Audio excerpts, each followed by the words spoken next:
Welcome everyone, Grandmaster Dr. Thor Templar here, and I want to cover another interesting person within the occult world from the past. And what's amusing is that, as so much in occultism, here's another terrible misunderstanding and opting and adopting someone who wasn't even an occultist, that didn't write occult books, because of the fact of funny books that were written afterwards adopting his mythology, and which is really sad because occultism obviously had nobody else to step in and really do anything. And here we go again with this usual problems and why the guild, of course, is number one and out there assisting and educating people in this vacuous world of misinformation and frauds. And whom am I talking about? The illustrious H.P. Lovecraft, who people have said everything about as being this mystical person, this person of great hidden knowledge. And since he is such a popular horror writer, a pulp fiction horror writer, there is a lot of interest in him, and his writings have caught the interest of thousands, if not millions, of people. And as such, a lot of research and information has been done about him. So, one good thing in an area like this is there's a lot of information which people, I guess, refuse to read and want to interpret fiction as reality, and particularly at the time that is written, or anybody who knows knows anything about the media or writers in general. They're very much, most writers, particularly those in the fiction area, are very much like actors. They learn about something, they play the part when they write something, but ultimately it's very surface knowledge, it's very base research, and there's nothing to it, and they move on to another part. So they may play Batman one day, they may play a sailor the next day, a military person the next day, a corporate, whatever they get into. But it is far from saying that this person, because they played let's say a doctor, and like many people who see doctors on TV and then they see them on the street, ask them medical questions.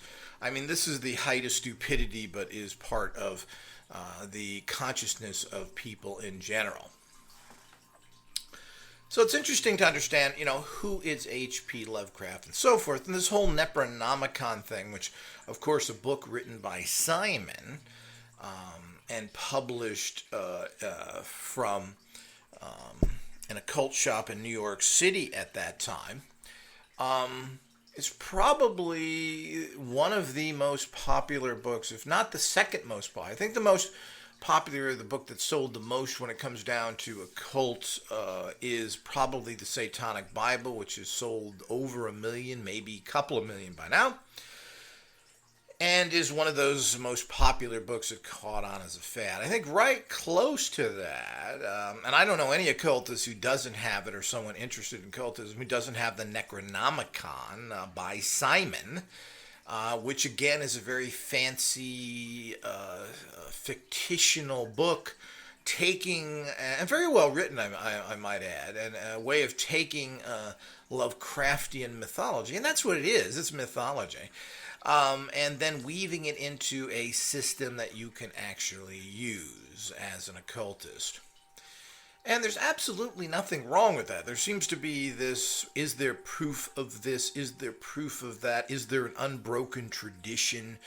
I've heard this for years and years, and these are really the thinking of idiots, because you really haven't done any proper thinking or research of the transfer of, quote, information from one age to another. And you're talking about even within human lifespan of kind of modern human, which can go back even thousands of years. But, if we go back even 20, 30 years, do we really know what happened? Does anybody know what's going on? Are there any facts involved in that? If you were to ask people about the Vietnam War, other than the base, gross facts of it, yeah, there was a war, yeah, Vietnam, yeah.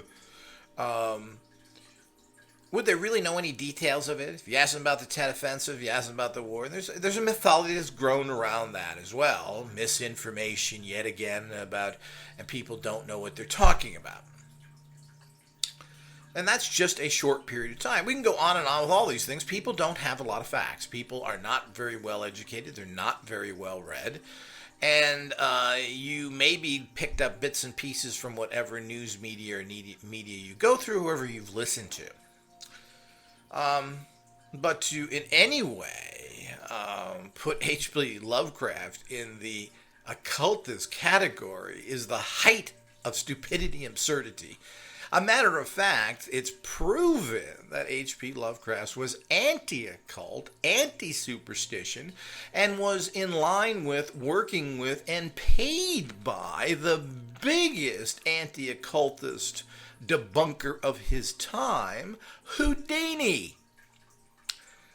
So the whole idea is that this kind of thinking is so prevalent in all of society, and I wish it was only occultism, but I'm afraid it's in every single area of society where people basically are living on misinformation, things that you believe are 100% true and have been taught your entire life that this is a fact, and you deeply believe it and would probably go to your death stating that that was true, is complete and total fantasy. It's just a complete and total lie perpetrated through misinformation and downright disinformation, so the public is miseducated and informed of lies that then become facts. So it's very interesting to understand whom this guy is, because he has made, and there's numerous books that have been published even recently on the Necronomicon, tying in that mythology, and in the past, particularly in the late 80s and 90s, one of the major areas of interest because of its kind of fun, interesting, and it's so dangerous, the old gods. And because of the fact, and here we go again with the typical popular occultism, is that you could get an entire occult system of magic for $3. Well, you can see why it became popular. Just like the Satanic Bible, for that matter. You're talking about books that were selling for $2 to $3 in paperback editions, and they were available pretty much everywhere. You didn't have to go to mail order houses to obtain most of this stuff, and they were very easy to get at your local bookstore at that particular time. And the icing on the cake is that they were very cheap. So that's the way things catch on and the way things sell, and that's one area of everything in life that generally, if something is inexpensive enough and appears to have basic quality to it, or we could say well-written fantasy novels, it sells. So that's the reason why, but it's easily up there with that, and it's probably one of the two most stolen books out there. I mean, you can find the Satanic Bible and the Necronomicon by Simon anywhere, and of course the author Simon has come out and written another book or two. He has fully admitted that this is a made-up system, even though, interesting enough, there apparently is a different grimoires, authentic grimoires floating around Europe in different places named the Necronomicon, which is kind of interesting, and I don't know if Lovecraft knew that or not. It certainly is possible, but he certainly did not have access to occult literature or an occult library like a lot of people think he did. And we'll all cover that here as well in a few minutes. But it's important to understand, because this is a major area of occultism. People who were kind of put off by the goofy Wiccan dance around the fire naked, pray to the corn god, low-level witchcraft that was very popular in the late 80s and 90s, and didn't want to really go into complicated, difficult Western magic systems like the Golden Dawn, because that was really too intellectual for them, and pretty much it can be on the very boring side, a lot of that stuff as well. So where did you go and where did you study? Unlike today where it's fashionable, trendyable, and cool, and people think there's such great power in it, where people ran to Satanism. Satanism was quite a negative area to be in the late 80s and 90s, and you were generally, if you were a Satanist, you were shunned by the rest of the occult world. Even if you took a relatively strong position in magic of what we call retribution and justice, you were still shunned. Or if you published the classic grimoires who dealt with what's considered fallen angels, or demonic spirits in general, these were considered, well, you never did that, nobody should know anything about that. And also, Aleister Crowley was not thought of as very much then. Again, they had their usual groups of satanic sex club, homosexual organizations and those types of people that were attracted to that. Those organizations have always been there with their tiny memberships. But while the Church of Satan had a popularity for very short periods of time, people don't understand that as well. The Church of Satan barely lasted 10 years and wasn't really very popular. Was popular only for about 5 years, and attracted a hardcore group of lunatical fringe, which were populating and active at that particular time in the San Francisco Bay Area. But it was never that many. There's a lot of people that like to get that card as a joke or as to say they could flash it around, well, I'm a bad saint. But a lot of that was also tied into with the usual things that makes everything popular: sex and drugs. So after having a little ritual to Satan, of course, you had a big fuck fest. So it tends to get people to show up or want to become members, like the Rajneeshis and all those other organizations who have perpetrated that, and so many other of even conservative-type Christian religions like Mormons, which their basic job is to have lots of babies, and the only way you have babies that I know is through fucking. So the whole idea is that this reality is what ties into that. So, I made an audio on the Necronomicon, which you can check out on another page, which is good to hear. But I wanted to revisit it here again to make sure everybody was crystal clear in the involvement of that, because I briefly covered the fact that what an anti-occultist he was. And there's all sorts of mythology that he met Crowley and everything else, and he certainly didn't, or if he did in some bizarre circle of New York City that he's in for a period of time, which really doesn't seem to be the case whatsoever. But since they were both very poor at the time, they certainly may have bumped into each other in a whimsical way, but there certainly was no transfer or study or information going on in that particular area. So that needs to be closed as well. Crowley and Lovecraft had absolutely nothing to do with each other, and Lovecraft was anti-occult, and he was working with Houdini, the Mason rabbi's son who hates everything mystical. But we'll cover him in another lecture as well, and I'm doing some intricate research there as well. So, it's very important to understand that, and I'm not going to go into the Necronomicon because you can cover that in the whole thing, but the Necronomicon, or his writings in general and his mythos, is typically what's classified today as chaos magic, which means you could theoretically follow a basic system of magic and replace anybody you want to as the big bad god or the god of power or whatever it is. You could take the Disney mythos, and Mickey Mouse could be the all-powerful, all-father god, and the goddess is Minnie, and the nasty evil one could be what? McDuck. And the strange Japan could be Goofy. And you create and alter this, and you pump energy into these general thought forms, which are just, which have particular purposes. One's for money, one's going to help you in life. And it doesn't really matter what you name them, that this becomes a system of magic, and that it manifests on a certain crude but effective level of empowering using pure thought form energies, things that you manifest and build out of your consciousness that you empower. This is part of the MF fields, the manifesting fields, which you create around you, which are psychic, some of which are biophysical. Quote, stupid way of saying it is psychic. Fields that are out there, and you create these fields, these energetic fields, through your own consciousness and through brain energies, which do connect. And of course, that's to think that it's only based in your consciousness is kind of again a misunderstanding. All brain and everything and thought form energies connect into certain spiritual realms. To one degree or another. Everything mixes together. Nothing is really pure unto itself.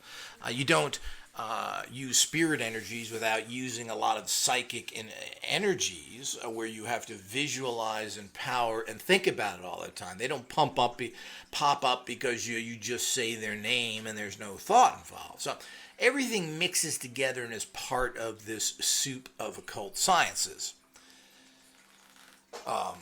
So the Necronomicon, which, as I said, apparently is some sort of actual occult text. There's a couple of these in museums around Europe. And there has been a few people talking about these in occult literature, but they are not. They are basically necromantic texts, and that ain't romantic text. That's necro, meaning dead people. So they deal with dead spirits, which certainly is a very common practice in all traditions that you use. And ancestor worship is about calling on the past or dead spirits to assist you. And while we see this as very typical and still practiced in Asia, it's what originally all the European religions were as well. All the pagan religions had ancestral altars. They called upon their past spirits, their ancestors, their, quote, racial background as well. This was all part of the Western tradition, which was forcibly replaced with the Christian belief systems. But all religion, again, just all ties together, and these practices, which you could call shamanic in nature, tend to all flow together internationally as well. Things are not as much tied to cultural things as people think they are. So the idea is that the necromancy, and of course Necronomicon is kind of a play on that necromancy, has been practiced and still is practiced, where you call on dead spirits. And it is thought in the Western tradition in modern times as being negative. It is the practice of the voodoo traditions in particular, and so many other Asian traditions, the Chinese, particularly the Japanese, who are the Shintos, are very much based in ancestral worship, but they all are to some extent in Asia as well. So this is a very common practice, and basically it's necromantic. These are dead spirits. These are dead people you're calling on. It's not seen as negative at all. It's seen as positive, because these spirits are all around you, and you should draw them in. And we'll cover that and other things, which is quite fascinating, something that the Western world has forgotten because of the pushing of Christian systems. They don't want you connected to your family and other things. They want you ultimately connected to their belief systems, which are then connected to their church, which are then connected to your pockets. So the whole idea is that that's part of the system and how it's perpetrated, coming from the Christians, but originating also in a lot of the Jewitic systems, which of course tied you into their particular priesthood, so they could make money off of you as well and control you. So it flows from this the Judeo-Christian combination there, which flows into modern times. But it really needs to be clear, because I'm sick of hearing stupidity from people about certain areas that are very well. As I said, Lovecraft is very well researched. His books are all in print. You can buy all this stuff. I wonder who's getting all those royalties. Of course, a lot of them are in public domain, I guess, now. So nobody owns any of that, unfortunately. That somebody connected to him didn't make all this money while he, like so many other people, while they were alive, lived in poverty and were unrecognized to a large extent. Which is sad, and that most great people tend to be. But this whole fervor about and the catching on of Necronomicon, as I said, not only was it a well-written book, very similar to Castaneda books, which were extremely well-written, very philosophical and interesting, but had that extra little motivator of drugs in it. You know, it's interesting, of course, it isn't the case anymore, but it was interesting that one of the most popular and best-selling magazines of recent years, in terms of the last 20, 30 years, was a little magazine that just happened to have naked women in the center of it. So it helps that Playboy just happened to have that thing that gave that little extra bit where people got interested in it. And I think, amusingly, and it used to be always said by everybody, I buy it for the articles. Basically, that's all that Playboy really has to offer in this world of great open sexuality. And I agree with that. Actually, the articles and the writing in Playboy are excellent, as well as their other social informing things. So it is very interesting that would be the case. And now, here we go again with a cheap book that was everywhere, that was tied into, and probably socially acceptable in someone's home, unlike the obvious Satanic Bible, which, you know, I'm sure if Mommy and Daddy find that, I'd like to know how many copies of that book was thrown in the trash. You probably got away with the Necronomicon. Well, this is Lovecraft, Mommy. You know, this is nothing. This is fantasy. So the idea is that I doubt if too many people got in trouble with that because it's considered a horror novel. Well, or at least that's what they were told, their parents or whomever who questioned that particular book. It certainly was an easy out. But as I said, it's amazing as I open this that occultists has to grasp at such things because the occult establishment, or those people who are writers and so forth, haven't come up with anything interesting enough that people could get involved with. And obviously didn't produce anything that was inexpensive enough for them to do it. So they caught people's imagination for whatever reason. You know, it certainly does help to have 50 to 60 years prior of having these stories well known and on every bookshelf as well. And again, Lovecraft, being an excellent writer, brought people in a very safe manner of reading this horror, that this could then be say, well, isn't this possibly true? Isn't that interesting? You know, this could be based on something. And then, of course, this is where the mythology kicks in. And this was further for the coup de grace when Simon came out with the actual writing of this book, which was published by a popular occult shop in New York City, who apparently sold a ton of these things, along with several other books that became very popular. The Voodoo book and a few other ones that at the time were privately published by this occult shop. And it was one of the few books you could get on occultism, alternative to other presses, etc. So apparently it's done very well, and of course it was picked up by the same publisher of the Satanic Bible, Avon, which is interestingly owned by Hearst Publishing,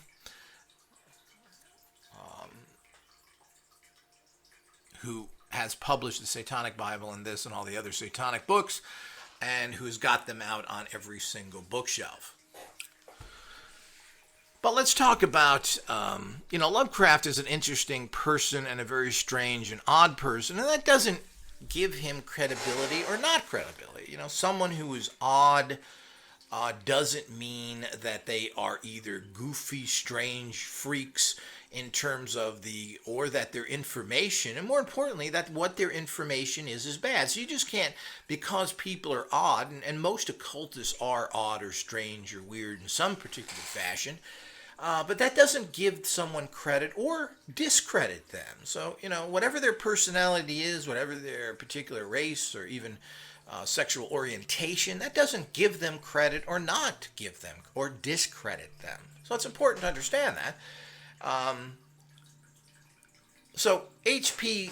Lovecraft, as he's commonly known, or as his name is Howard Phillips Lovecraft, was born in 1890, August 20th, and he died March 15th, 1937.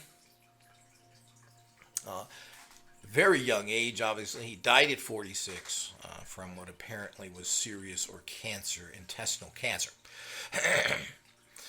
He originally was connected to a wealthy institution, I should say family, and his early life was the lap of luxury to some extent. By his grandfather, I should say. His father, when he was at the age of 3, was confined to a mental institution. And of course, like everything else in your life, generally if someone in your family is crazy, there are genes of that make other people crazy. And I'm not sure the whole situation there. It's hard to say, and I don't want to even go into all the details of that. I will be here for hours of what he was. I've read different information on why his father was committed, etc., etc. It's really hard to say with these things, but he came from a fairly messed up, highly neurotic family. His mother was very overbearing and sheltered him, probably because of the problems with her husband, his father, and caused, of course, many of his social problems in life because of having this very neurotic mother who eventually herself ended up in a mental hospital.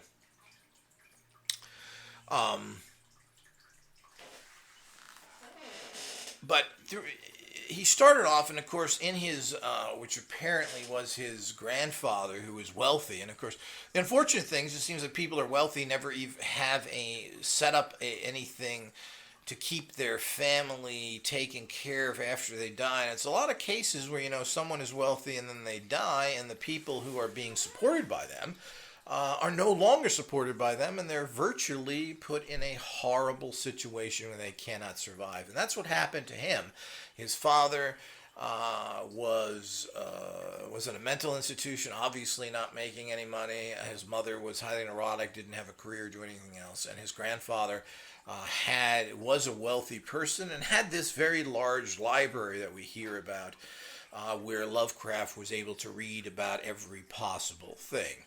But it's very unlikely that his grandfather had any occult books. Now, whether there were lots of books on mythology and the Arabian Nights and those things, well, probably so. Any good library would have a section on mythology and cover these particular areas.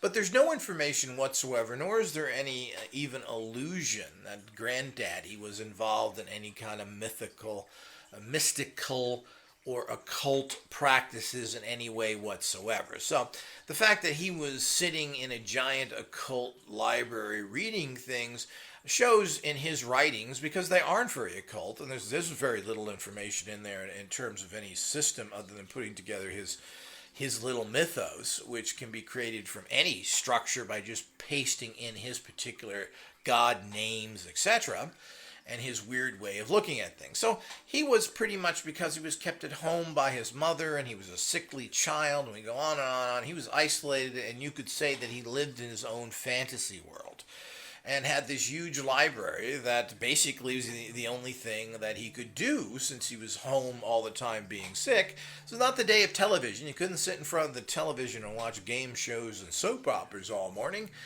which is what happened to the next generation, or even many generations after his. So if he wanted it to somehow have anything to do, and of course wasn't physically able to play sports or anything else, that he would be reading large amounts of information. It's really hard to say how varied it was.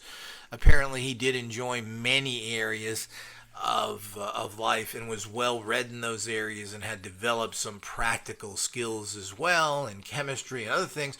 So he actually had a great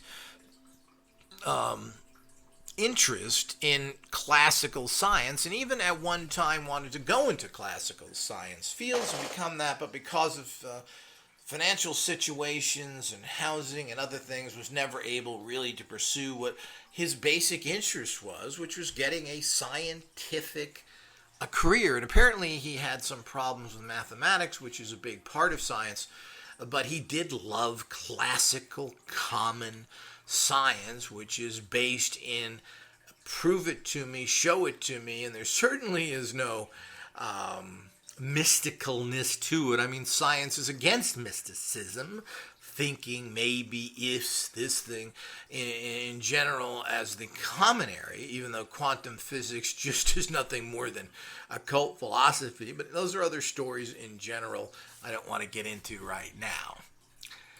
So his basic interest was doing that, and he was unable to pursue that for several reasons. Financial is one of them. I mean, Lovecraft in itself is kind of an odd guy with a huge chin. He makes Jay Leno look like he has a small chin. He's kind of an odd-looking guy, and of course had these problems. And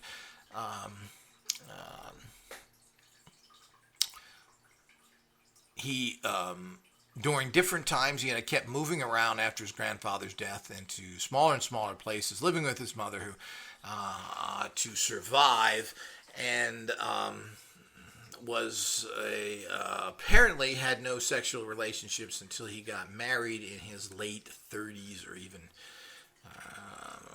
from what is described, where he was married a few years to a particular woman. And that never really worked out because he was such an odd guy. And she was a successful businesswoman that was hurt by the Depression, lost her business because of the typical banking fraud. You know, nothing changes people. It happened in the 1920s for 15, 20 years after that. And then, of course, they repeated that again where they stole everything from everybody. And, of course, that's perfectly okay by the public, apparently. But he had a relationship for a few years with her, and because of this great stress, she had to travel everywhere. He tried to survive doing different writing jobs here and there for pulp magazines. But, you know, these pulp magazines paid per word, and you made very, very little, as you could probably expect. I mean, these magazines didn't sell for very much to begin with, and while they had a loyal readership, they never had a huge readership. These were not Time magazines. So they were never able really to pay their people very well, and as such, you couldn't really make a living, which is pretty much the case even today. It's very hard to make a living as a freelance writer. Things have opened up that if you write a book and can get it out in different media outlets, that you can sell information that way. And of course, if there was the many outlets we have today, Lovecraft may have been gotten very rich and done quite well because they weren't able to do that. But pulp magazines, many of which that are still in publication today, are inexpensive, cheap magazines. And a lot of them even lack advertising. So they're making money off of the actual cover price of it. And as such, they don't pay writers a lot. And writers never have been paid all that well. You know, this is a time also, he was good friends with Howard E. Hawk, you know, the writer of the Conan series, who committed suicide as well. Another one of these things that are odd. Once his mother died, Howard could not handle that, and he killed himself. He committed suicide. Interesting that such people who write about macho subjects, just as a guy writes about a cult, are not into it whatsoever, or kind of magical things. But Lovecraft never saw his books as a cult. He saw them as horror novels. Now, there's a big difference between that. There's a big difference between a Jason movie, Halloween, or any movies that are in that area, Nightmare on Elm Street. These are horror things. There's nothing really occult about these things whatsoever. They're horror. Very much different than something that would have an occult or philosophical aspect to them.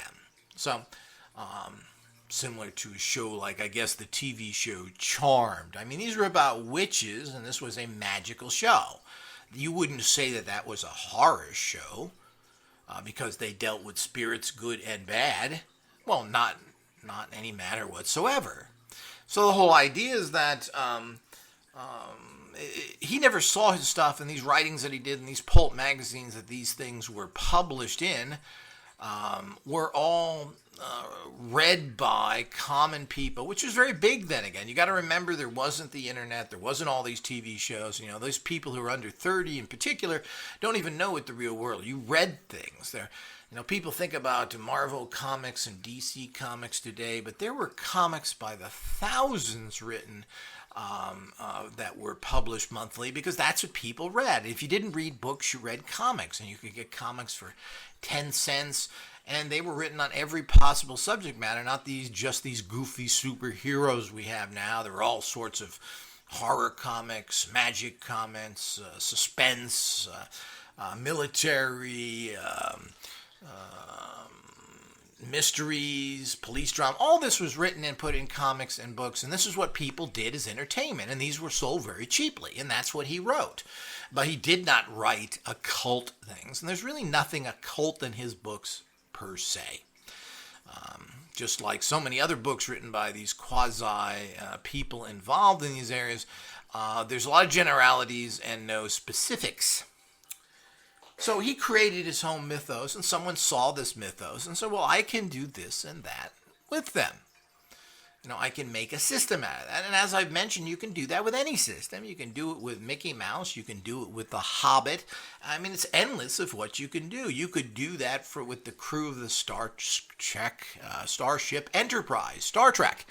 You could make those into god forms and then empower those particular things. And that's the way things work. And of course, that brings up the whole other subject in occultism is that, you know, what's real, what works, what doesn't, and the constant searching for these perfect classical systems. And, you know, well, was this really done in ancient times? You mean in ancient times when all these people were murdered by the millions? You know, people push out the particular Jewish books of magic, and King Solomon, who this entire cultural group was destroyed and murdered and enslaved. I mean, the Jews were enslaved by the Egyptians for I don't know what it really is. Was it hundreds of years, 60 years? I don't really remember, but they were enslaved for many years. And I guess all that Jewish magic and all them saints and angels, well, of course not saints, but all them angels and all those Yahweh, and didn't do much to take care of They had to flee Egypt into the deserts for 40 years, into that mythology as well. So it's amazing how people grasp it on people who have never achieved anything, who are particularly the losers in something, like people who tend to be into Satanism and black magic. Well, these are all the people that lost. These are people who were thrown out of heaven and disgraced, and yet you want to buddy up with them and say how powerful they are. Just ignorant, buffoonish stupidity. So to in any way think that these are occult books is a little bit ridiculous. So, but he had these access to these mythological books, the Arabian Nights, the Bullfinch's Age of Fable, the Iliad, the Odyssey, and all these things were excellent building ground for him to get into his own Gothic horror belief system. So this is what triggered everything. And as I said, those are probably books that were in his library along with other books on particular mythological areas. But I can tell you right now, there was no occult books in there whatsoever. Nor is that alluded to in anything. So in general, he doesn't seem to be a man that was very metaphysically based. All of his interests and so forth were really very common to the point that he wanted to become a scientist. And it's interesting that a person who wanted to go into traditional science would end up writing pulp fiction. And because of life circumstances, he was never really able to pursue these things. And particularly, I guess, because of his lack of mathematical abilities, which kind of, he excelled at everything else, but kind of killed his hopes for a scientific career, supposedly. But he was extremely well read, and not only from grandfathers, but of course that's what he did, particularly as a person who was kept at home and who was sickly through most of his life. And this was the time of the great pulp fiction writers in general. As we said, this is the time of Robert E. Howard and Clark Smith and Robert Bloch and all these type of people. This is very popular at those times. This is where these magazines, but they never made a lot of money, these magazines, like they don't do today. And there's always an illusion that if you see somebody's book in a store somewhere, that, oh, that author's rich. Well, I mean, how much money do you think an author makes from of course, today it's expensive, but, back then it was 10, 15 cents. Books commonly were $3 to $6. Now, of course, they're 10 or 12. But still in these areas, how much do you think the author is actually making from all those things? And it's very expensive to put these things out. And similar to movies, you have a lot of product out there, and some sell fantastically, but most of them sell poorly, if it not at all. So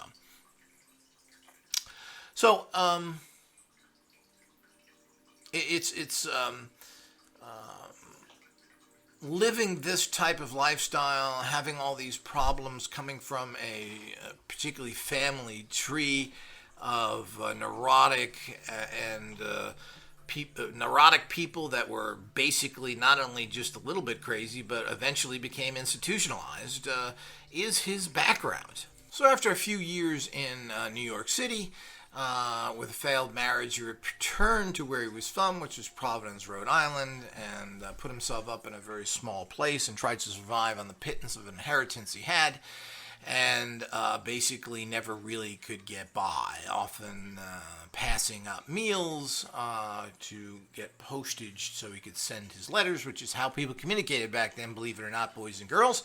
And that's how little money he had, when postage stamps at his particular time were probably 5 or 6 cents. And eventually getting very ill, he was malnourished because he didn't have enough money to buy proper food, etc. So it's really unfortunate with someone who is so popular today that was totally unrecognized. Of course, that was pretty much the story of Edgar Allan Poe as well, who never really was able to make much money, who's now held in very high esteem.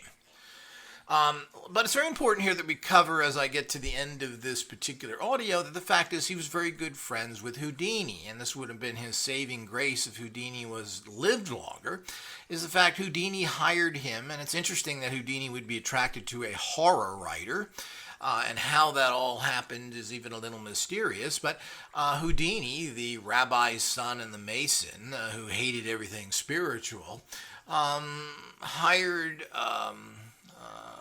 Lovecraft to write debunkings and write a whole article about the stupidity of the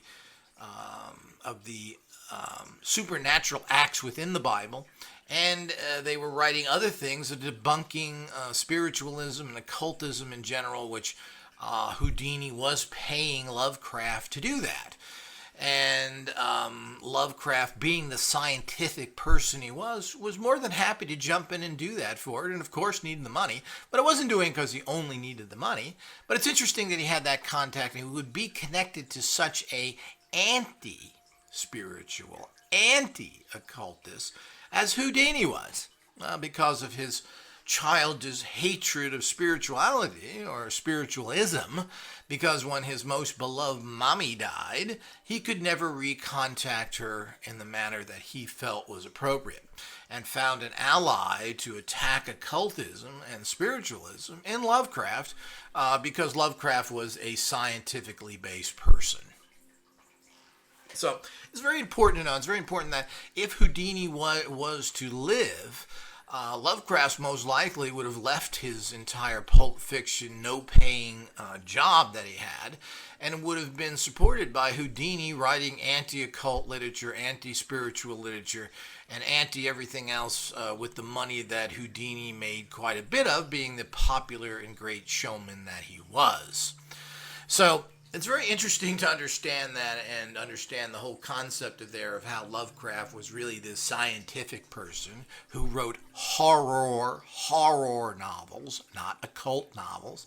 This concept and his mythology that he wrote in his horror novels was then picked up by others, particularly Simon, who wrote a fantastic mythological interpretation in occult fashion using that mythos, which I don't find anything wrong with. And the amusing part of the Necronomicon is not only is one of the biggest sellers out there for the reasons I've mentioned, etc., but I've got talked to endless people who claim they got result after result with it, which I found questionable in general, but people are saying they're using these books, particularly the Simon book, they're using these god forms and they're getting good result with it. Some people claim they were attacked and all these other things and how dangerous the old gods are, because after all, that's how Lovecraft made his gods so interesting.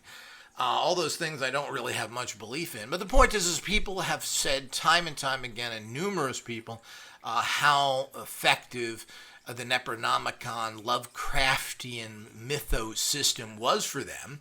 And this has spawned numerous books and really was the occult practice of its time, particularly in the late 80s when Wicca was predominant to anybody who wasn't a Wiccan. But it's very interesting to know that, and very few people know his connection until I did some research of the fact that he was so scientific, and that's what he wanted to become, was a scientist, that he was hooked up with Houdini writing anti-occult literature, and that he never really had any occult training, didn't hang around with occultists, had no contact with occultists to any degree. He did have contact with other pulp fiction writers, his good friend Robert Howard, he was very depressed after his suicide. Well, who wouldn't be after that? And of course, there were similar type people who had very close relationships with their mothers, and so forth.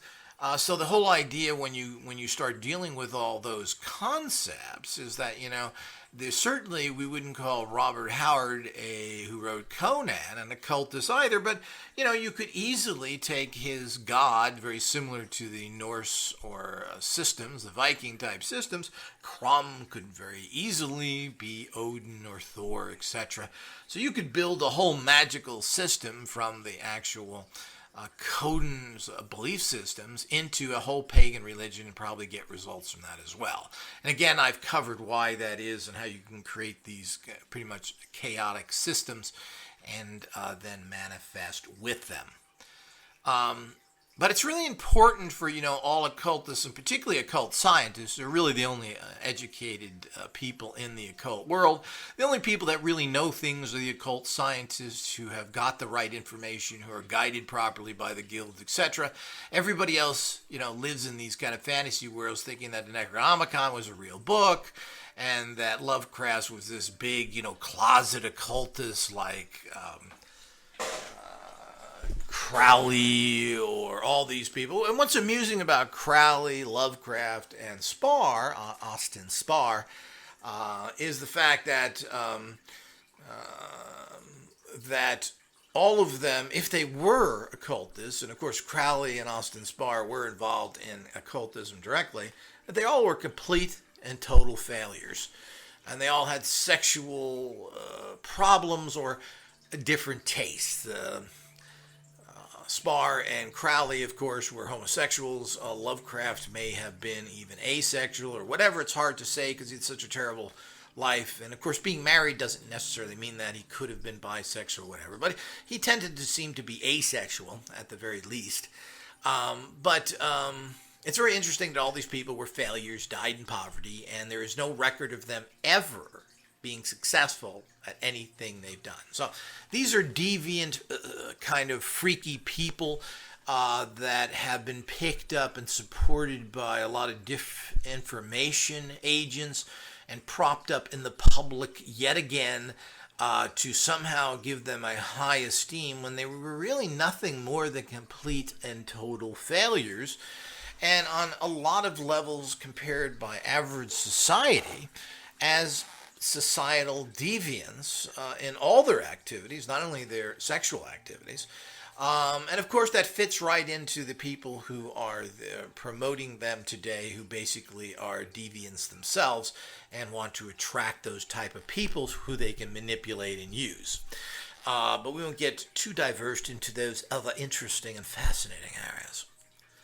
But it is important to know who Lovecraft is, the basis of all that, and not get caught up in some idiot's understanding what's going on who's never really even read a single Wikipedia page, hasn't done thing. There are different documentaries on Lovecraft. There's several of them. There may be a link down at the bottom of this page which will take you to one of those documentaries. And if you're interested in Lovecraft, I really recommend that you watch the documentary, which tells you about his life, what he went through, and how he died, etc., so people know. Those people who also think systems are so wonderful and great, I have real problems when I look at people's lives that are complete and total failures, and then people say, oh, they were so powerful, so amazing, and I'm going to follow their systems because I want to manifest what they did. You want to manifest poverty, is that right? And you want to manifest a less than scientific-based success rate, or a success rate that is even by chance, that should have worked out for people like Crowley and Spar, didn't even get the base amount of that. What we have is a complete documentation of their failures, one after another, with such a tiny success rate, it isn't even worth noting. And of course, then people want to make other people into occultists who are not occultists because they wrote some sort of science fiction, or I should say horror novels. And, as I said, this could go on and on and on. And, maybe someday this same situation will come up with The Lord of the Rings, which was basically stolen from Nordic mythology and then written into this fantasy novel by Tolkien. And maybe someday that'll turn into a Bible of some belief systems. So with that, always remember there is no reality until the occult scientist created it. Question everything, believe nothing, and let the guild be your guide.